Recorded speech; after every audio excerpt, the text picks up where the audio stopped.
What's up, ladies and suckers? It's TV 365, and I'm back with another story time. Now, this one, this will be a little bit more of an inspirational story. This will be a little bit more emotional. It's gonna maybe give you the feels, maybe inspire some of you guys. Hopefully, inspire some of you guys. I highly doubt it, but we'll see. It may inspire some of you guys. But this is gonna be the end of my junior year and the beginning of my senior year of high school football. And this is gonna be a story with a lot of ups and downs. It's gonna be a roller coaster. So everybody strap on, keep all hands and feet inside the vehicle at all times, and let's go. So end of my junior year, our JV team played amazing. We went undefeated. I was starting left tackle. I played every game, no injuries, had no backup. So even when we're blowing out teams, I was still in there. End of the year comes along, and one of the backup left tackles gets injured on varsity level. So the coach brings me in, basically says, Marcus, you're moving up to varsity. And I'm like, oh shoot. Like, dang, I'm moving up to varsity. Like, I'm feeling good. I walk in the room. I walked home. I walked home in my varsity jersey. I walked to the house. We got me a cold glass of Kool-Aid. I didn't even like Kool-Aid that much, but all we have in our house is Kool-Aid and water. So, and I was feeling some type of way after I just got called up to varsity. I had my swag on, walked in my kitchen, sipped on some Kool-Aid. My mama said, ooh, Marcus, that's a nice jersey. I said, yeah, mama, I'm on varsity. She's like, oh, you on varsity? Oh, my goodness. I'm so happy for you. Oh, man, you on varsity football on Friday night under the lights. I'm so proud of you. I said, Mom, so you gonna watch me play on Friday? She said, what? Watch you play? At night? In the cold? I mean, you can tell me if you win or not, but I don't think I'm gonna go. I'm like, bruh. But you know, I'm on varsity. I'm happy. I'm smiling from cheek to cheek. I'm feeling good, man. All my teammates are happy for me. I wasn't the best football player, all right, man. I wasn't the best football player, but you know, I'm a likable guy. So you know, even though I wasn't the best player, the team liked me, so that was good. You know, you always want to be liked by the team. You don't want to be the person no one likes. You don't want to be all grumpy. Be happy, man. Live your life. Don't be there worry about, oh my goodness, what people think. Man, I don't know what I'm saying, but all I'm saying is, man, I was happy and I was enjoying life. Even though I was probably never gonna play a varsity snap, I was just happy to be there. I'm just happy to be here. I'm the dude who wins the championship that is happy to get a ring. I'm just happy to get a ring, man. So I'm cheesing. So my first varsity game comes around, and we were after school. We basically can't go home. We had to sit in the locker room, and we basically wait till we have this team dinner before the game. So I'm waiting, I'm chilling, I'm talking to my varsity friends like, hey, Marcus here, man, what's up, man? And then the star running back. So we were a very run-heavy team. We had a beastly running back. He was a savage. He was a freaking savage. Dude was the truth. This white boy, strong, was fast. He was cool. And this so happens that this year we were in every single class together. So we were good friends, man. We were every single class. I'm talking the whole day, no gaps, no breaks. The whole day I seen this dude. So we got really close, man. We were cool, man. He was a cool guy, really cool, really fun to be around, really funny. And he was cool. And he walks up to me. Oh, right on my first varsity game, he's like, Marcus, I'm gonna tell you something. Come over here. He's like, man, first off, congratulations, welcome to varsity. I'm like, what's up? Pull up there. Downstairs, I'm gonna be in there on the bench, you know. Yeah. And he's like, Marcus, during the team dinner, do not eat until everyone gets their food, and then don't even eat. Then wait till we do our chant and then eat. And I'm like, oh. Why? He's like, did I ask you to ask a question? Don't ask any questions. Just listen to me and everything will be just fine. I'm like, all right. So we go first dinner. I sit in there. I walk in the room. And everyone has their eyes on me. Everyone is just staring at me as I'm getting my food, you know. And we had some like Italian food. We had some chicken Alfredo. That stuff was bomb. You know what I'm saying? Yeah, that stuff make you sing. That chicken Alfredo was so good. So I got me some of that. Then we had these garlic bites with like a garlic sprinkle on it and like doughy bread, and it was like buttery. I took a couple of those, put it on my plate. Everyone's still staring at me. I sit down. My friend, who told me about the rule, he looked over at me. He's like, "Don't eat." And everyone's looking at me. And then out of nowhere, I feel something on my shoulder. Coach creeps up behind me, goes, "Hey Marcus, you gonna eat them bites right now? Why don't you take a quick bite of that?" I'm like, man, nah, I'm good, man. He's like, "Come on, Marcus, it won't hurt. Take a little bite of that." I'm like, "Coach, man, man, you got a wife. You need to back up." I'm just kidding. I'm not saying that, but Coach was real bad. He was real up on me, man. I'm like, this coach is like right up in my ear. Like, I can feel the presence of his lips by my ear. He was that close. Like, this coach is really up on me. He's like, "Hey, Marcus, man, just tell me how that chicken Alfredo tastes real quick. I'm doubting if I should get some." I'm like, "Coach, I'm good, man. I'm good, Coach." He's like, "All right, Marcus, okay." He gets all excited, like, okay, he knows, guys. He knows. Everybody, like, oh. And then, that's why everybody was looking at me. They're waiting for me to eat, but I wasn't going to eat.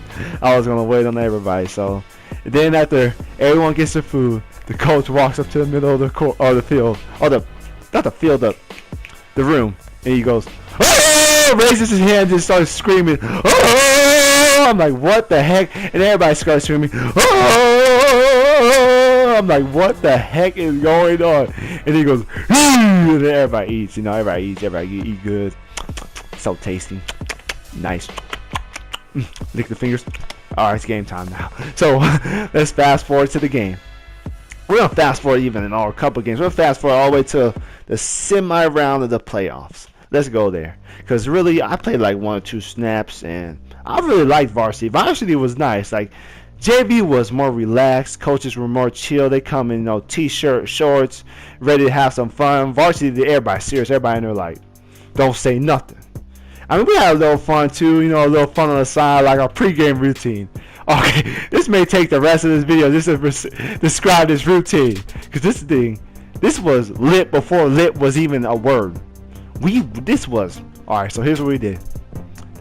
This black guy walk into the room. Dude had this boom box. I don't know if it was Beats by Dre, but no, it's probably by The Struggle by Daquan. We poor, so he brought this studio, put it in the middle of the thing, this like beatbox, big speaker, put it in the middle of the room, like the locker room. Everybody sit around the stereo. Then we turn off the lights, and then he'll play this song, Chief Keef, I Don't Like. We be in the pitch black, and then the song we playing, and if you guys know the song, we'll be like, "A snitch hitter, that's that ish I don't like," and the whole team will go bang bang. "A snitch hitter, that's that ish I don't like, bang bang." And like no one would sing any part of the song. All we would say is bang bang, and that stuff was shaking the whole room. This speaker was just shaking the whole room. I was thinking you could just be dancing in the dark because no one could see you. So I was just getting out, just dancing like y'all ish hitter, that's that ish I don't like, bang bang. And the only part we will say is bang bang. Only part of the whole song we will say in a pitch black darkness is getting turned up like hello, that's that ish I don't like, bang bang. And if you said bang bang, because those bang bangs be creeping up sometimes, so if you're just off on the timing, you get roasted. Everybody like, shut your ass up, say the bang bang at the right spot. Like, that was crazy. Like, that was funny. Like, just try that right now. Turn off all the lights. Go type in Chief Keef don't like, and just in the pitch black, just be getting down to there. Imagine that with like 40 dudes, and then coaches come in and then we'll pray and it's game time. Semi-final round. Oh shoot, I have like 3 minutes to finish this. This may begin. If this gets broken up into 2 parts, both parts will be released tonight. Just so maybe you guys can come back and watch the other part. Maybe watch this part tonight and another part tomorrow. But okay, coaches come in, we do a prayer, reach game time. So this is against Pericles. We drove 3 hours to play this dang team. This team, they nasty. They were huge. I mean, giant huge. Like, these people were, they ate their cornbread. Mama gave them greens and some more greens. Like, they ate. They weren't starving at all. They were big boys. And they came in, they were huge. We came in about 50. They came in about 70. They were a big team, big in stature, big in size and numbers. They were the truth. That team was nasty. That team was not to mess with. And we, like, I did tell you guys about the star running back. I think I told you guys about that. Yeah. So we were basically showing, our goal when watching film, we were like, we're going to try to get lower than them. Because if you get lower, that's all that matters when you're blocking. You got to get lower than the person. If you get lower than the person, don't matter what you bench, weight lift, or whatever. If you are lower than the person, you're going to drive them back. Like, you got to stay low and get good position. You're good. And that's what we're trying to do the whole game. It was a hard-fought game, a great football game. And unfortunately, the star running back ended the game, fumbled, and we lost the game. It was a tough game. And he was like, he never fumbled. He never like fumbled. I think he fumbled one time in the preseason. That was it. And he fumbled, and after he fumbled, there was still a lot of football left, but still, that was like a huge turning point in the game. And after that, we couldn't even get our offense going, and we lost the game. And after he fumbled, he was like crying and like shaking his hands. He was just so shocked because that might have just been the game, and it was. He was just shocked. He was crying. It was like, that was a friend that you saw so happy and so like live, and now they're just crying and it seems so depressed, and you're just like sitting there like, whoa. Like, that's when it hit me, like, how serious this game of football can be to some people. Like, to me, it was just trying to get big, trying to, work on my craft, something to do my free time. But some of the people think this could be their life. This is the game that they love. So I was like, shoot. And then we lost that game, and I was a little depressed after we lost, but it didn't really hit me to the depression until we got in that locker room and all the seniors were just crying. I mean, and I didn't really think about this idea of, like, when you're a senior and you lose in the playoffs, that's it. There is no next year. There is no, I could go in free agency, maybe get on a team. There is none of that. That's the last time you're ever going to play football. We're a Division III school. Like, there was no big colleges looking at us. Barely any colleges were looking at us sports-wise. You'll maybe get like a small scholarship, but full ride? No, this was it for a lot of these people. They're done for. Like, this is their football career is over, and it ended like that. Just like that. Their football career is over. And these people legit love the game. And there's nothing they could do. Hey, look how I perfectly roasted them. But there's nothing they can do right there. Like, the game is over. It's like they were so sad and so emotional, and it was just like, and they weren't angry, like mad. They were like crying, like, you guys are gonna do better. They're like saying, like, you guys are gonna win next year. Do it for us. Do it, like, don't give up. Don't be like us and make it this far and lose. Go all the way. And it was just like depressing. And all that pressure, it was like, dang, that's crazy. And all the seniors were just gone. And knowing that they're going to probably go work for their parents. Going to go do some other things. And you think that when you're in high school, you think like, this football stuff is going to last forever. I'm good. And then when you lose, it's just like all goes away and it all hits you. And it's like, dang, there's more to this than just playing football. You have to go to college. Maybe you have to go work for your dad or something. You got to go think about your future, because football's not the future. That's just a hobby. And yeah, so that game's over.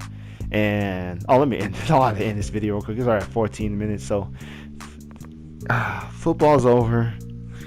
And it's around February. No. It's around May. And the star running back, I remember I said he was in all my classes, and he always used to leave class a lot. the coach would like invite him to like have like meetings with him and talk to him, and sometimes he'll come back with food, and he was living a life. Like when you're a star player, that's the life right there. He was getting food.